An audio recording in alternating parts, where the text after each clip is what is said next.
અને છેલ્લે ફરી એકવાર વાત અમેરિકાની અને અમેરિકાના વિચિત્ર નિર્ણયની. એક એવો નિર્ણય કે જે સાંભળ્યા પછી આખું વિશ્વ એ વિચારી રહ્યું છે કે ખરેખર ડોનાલ્ડ ટ્રમ્પ જે ગઈકાલે જ સાંજે પોતાની પ્રેસ કોન્ફરન્સમાં એવું કહી રહ્યા હતા કે મારા ફિઝિશિયને મારું જ્યારે ચેકઅપ કર્યું ત્યારે એમણે એવું કહ્યું કે તમારા જેટલા જબરદસ્ત કે શક્તિશાળી સરસ ફિટ માણસને મેં નથી જોયા, પણ એ ખરેખર ફિટ હશે કે કેમ એની જેમ જ્યારે વિશ્વના ઘણા બધા નેતાઓ કે અર્થશાસ્ત્રીઓ એટલા માટે જોયું કેમ કે એમણે ચાઇના પર બીજો 100% ટેરિફ વધારી દીધો અને 145% ટેરિફ 245% કરી દીધો ચાઇના પર. એ સમયે જ્યારે ચાઇના સંપૂર્ણ તાકાતથી પ્રતિકાર કરી રહ્યું છે. એ હકીકત ખબર હોવા છતાં કે ચાઇના પર ટેરિફ લગાવવાનો મતલબ અમેરિકન માર્કેટને, અમેરિકન કંપનીઝને અને અમેરિકન કન્ઝ્યુમરને નુકસાન પહોંચાડવા જેવો છે, કેમ કે દુનિયાભરની OEM ચાઇના પાસે છે.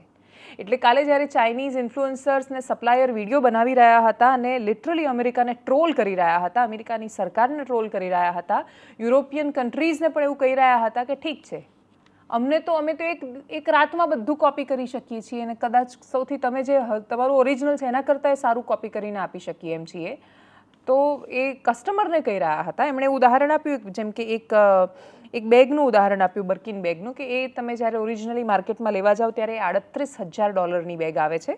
એમણે એને છૂટું પાડીને કહ્યું કે અમે $1,400 બનાવીએ છીએ. $38,000 આપીને તમારે માર્કેટમાંથી લેવી છે, ખાલી એ લોગો મૂક્યો છે એના માટે, કે તમારે અમારી પાસેથી લેવી છે કેમ કે બનાવવાવાળા તો અમે છીએ, લોકો તો ખાલી લોગો મૂકવાનું કામ કરે છે. માત્ર આ બેગ માટે નહીં, એમણે લુલુ લેગિંગ્સની વાત કરી કે જે $100 વેચાય છે, એમણે કહ્યું અમે $6 આપીએ છીએ. આટલી મોટી ગેપ એ જ્યારે કન્ઝ્યુમર સામે મૂકી રહ્યા છે, એ અમેરિકાને બધી બાજુથી ઘેરવાનો ચાઇના પ્રયત્ન કરી રહ્યું છે. ચાઇનાએ 245% ટેરિફ પર એવી પ્રતિક્રિયા આપી કે અમારે કોઈ રિએક્શન આપવું જ નથી, તમારે જે કરવું હોય એ કરો.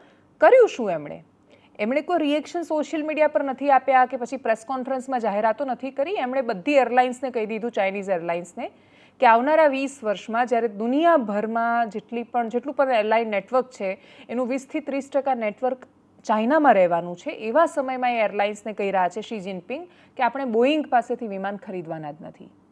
બોઈંગ એ અમેરિકન કંપની છે. ડિફેન્સથી લઈને કમર્શિયલ ફ્લાઇટના બહુ જ મોટા દુનિયાભરના મહત્ત્વના પ્રોજેક્ટ્સ અને કામ બોઈંગની પાસે હોય છે. જો બોઈંગ ચાઇનામાં વેપાર નથી કરી શકતું તો એના માટે બહુ મોટો ફટકો રહેશે. એમણે ખૂબ મહત્ત્વના મિનરલ્સ જે ચાઇના પાસે છે એક્સપોર્ટ કરવાના બંધ કરી દીધા. એમણે ના પાડી કે અમારે આપવું જ નથી.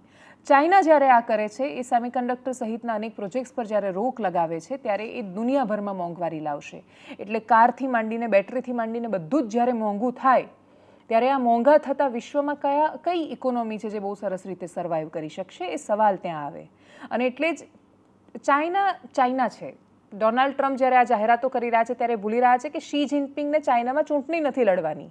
શી જિનપિંગ સામે કોઈ એવા પ્રોટેસ્ટ નથી થવાના જેના કારણે એમના પર પ્રેશર આવે. અને એટલે જ અમેરિકન પોલિટિક્સ પર પણ આની બહુ જ મોટી અસર થવાની છે. એક અસર એ પણ દેખાઈ રહી છે, બહુ ઇન્ટરેસ્ટિંગ છે, કે ડોનાલ્ડ ટ્રમ્પ એક્સ પર કશું જ નથી લખી રહ્યા. એટલે છેલ્લે એમણે જ્યારે પેનિકનવાળી ટ્વીટ કરી કે પેનિક થઈ જાય એવી પ્રજા છે અમેરિકાની, એટલે એમણે એવું કહ્યું કે જેમ અલગ અલગ સ્ટેટમાં પ્રજા રહેતી હોય એવી રીતે અમેરિકાની એક પ્રજા એવી છે કે જે પેનિકન છે, કે કંઈ પણ નાનું થાય એટલે પેનિક થઈ જાય અને પેનિક થઈને રસ્તા પર ઉતરી જાય. તો અમેરિકા અને અમેરિકાના નાગરિકો ખૂબ મહાન છે અને તમારે આવી નાની નાની વાતોથી પેનિક નથી થવાનું, એવું એમણે જે છેલ્લું લખ્યું 7 તારીખે, એના પછી એમણે એક્સ પર કોઈ પોસ્ટ જ નથી કરી. તો આ બધું ક્યાં લખી રહ્યા છે કે ભાઈ જાપાન સાથે અમે નેગોશિએટ કરી રહ્યા છીએ, અમે 10% ટેક્સ, એટલે ભારત પર માત્ર 10% ટેરિફ છે, ચાઇના પર 245% ટેરિફ છે. આટલો મોટો ફરક છે એશિયન માર્કેટના બે મોટા પ્લેયરના પર લગાવેલા ટેરિફમાં. કેમ કે કારણ માત્ર એટલું કે ચાઇના રિટાલિએટ કરી રહ્યું છે, પ્રતિકાર કરી રહ્યું છે, એ સરેન્ડર નથી થઈ રહ્યું યુએસને. અને એટલે જ યુએસને ચાઇનાની આ ટ્રેડ વોરમાં ફાયદો કેટલો ભારત લેશે કે ખબર નહીં, પણ આ બધું એ લખી રહ્યા છે ટ્રુથ સોશિયલ પર. ટ્રુથ સોશિયલ એ ડોનાલ્ડ ટ્રમ્પનું પોતાનું સોશિયલ મીડિયા પ્લેટફોર્મ છે. એટલે જેમ ટ્વિટર છે, જેમ મેટા છે, જેમ ગૂગલ છે, એવી રીતે ટ્રમ્પે પોતાનું સોશિયલ મીડિયા ઊભું કર્યું જેનું નામ ટ્રુથ સોશિયલ છે. અને એ ટ્રુથ સોશિયલ પર લખે છે અને એક્સ પર નથી લખતા, એનો મતલબ કે એ એલન મસ્કની સાથે પણ હવે નથી. એટલે એલન મસ્ક અને ડોનાલ્ડ ટ્રમ્પનું આ રીતે છૂટું પડવું એ પણ અમેરિકન પોલિટિક્સનો બહુ જ મોટો સંદેશ છે. કેમ કે એલન મસ્ક માટે બધા જ લોકો કહી રહ્યા હતા કે એ ધંધાદારી માણસ છે અને ઉદ્યોગપતિ. ટ્રમ્પ માટે એવું કહેવાય કે Trump is a crazy man, એની સાથે બહુ બધા લોકો નથી ટકી શકતા. એલન મસ્ક પણ નથી ટકી શક્યા, એ બહુ સ્પષ્ટ જવાબ છે. જ્યારે અમેરિકાના પ્રેસ સેક્રેટરીને આ પ્રશ્ન 3-4 દિવસ પહેલાં પૂછવામાં આવ્યો ત્યારે એમણે એવું કહ્યું હતું કે મેન વિલ બી મેન, એમ કે બોયઝ તો બોયઝ હોય છે ને તો ઝઘડ્યા કરે. પણ હકીકત એ છે કે ટ્રમ્પે ટ્વિટર પર લખવાનું બંધ કરી દીધું છે અને એક્સના ઓનર, એના માલિક એલન મસ્ક છે.